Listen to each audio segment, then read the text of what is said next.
रामचरित मानस में गावा, तुलसीदास ये कथा सुनावा। मज्जन पद पे किय तत्काला, काग मोहि पित बकउमरा।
ख्याल ऐसे देखने में आता है कि कोए यानी कौवे कोयल बन जाते हैं और बगुले हंस।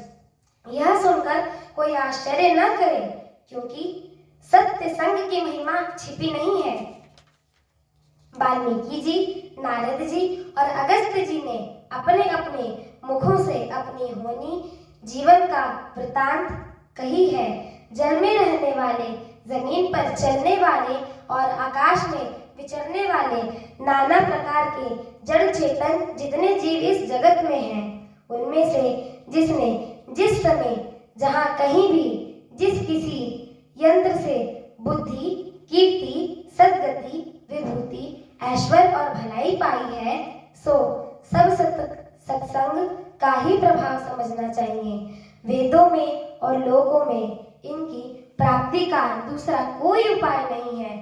सत्संग के बिना विवेक नहीं होता और श्री राम जी की कृपा के बिना वह सत्संग सहज में ही मिलता नहीं। सत्संगति आनंद और कल्याण की जड़ है। सत्संग की सिद्धि प्राप्ति ही फल है और सब साधन तो फूल है। दुष्ट भी सत्संगति पाकर सुधर जाते हैं। जैसे पारस के स्पर्श से लोहा सुहावना हो जाता है, सुंदर सोना बन जाता है, किंतु दैव योग से यदि कभी सज्जन कुसंगति में पड़ जाते हैं तो वे वहां भी सांप की भांति मणि के समान अपने गुणों का ही अनुसरण करते हैं। अर्थात जिस प्रकार सांप का संसर्ग पाकर भी मणि उसके विष को ग्रहण नहीं करती तथा अपने सहज गुण प्रकाश को नहीं छोड़ती, उसी प्रकार साधु पुरुष दुष्टों के संग में रहकर भी दूसरों को प्रकाश ही देते हैं। दुष्टों का उन पर कोई प्रभाव नहीं पड़ता। ब्रह्मा, विष्णु, शिव, कवि और पंडित की वाणी भी संत महिमा का वर्णन करने में सकुचाती है। वह मुझसे किस प्रकार कही जा सकती है? जैसे साग तरकारी बेचने वाले से मणियों के गुण समूह नहीं कहे जा सकते। मैं संतों को प्रणाम करता हूँ जिनकी चित्त में समता है, जिनका न कोई मित्र है और न शत्रु। जैसे अंजलि में रखे हुए सुंदर फूल, जिस हाथ से फूलों को तोड़ा और जिसने उनको रखा, उन दोनों ही हाथों को समान रूप से सुगंधित कर देता है, वैसे ही संत शत्रु और मित्र दोनों का ही समान रूप से कल्याण करते हैं।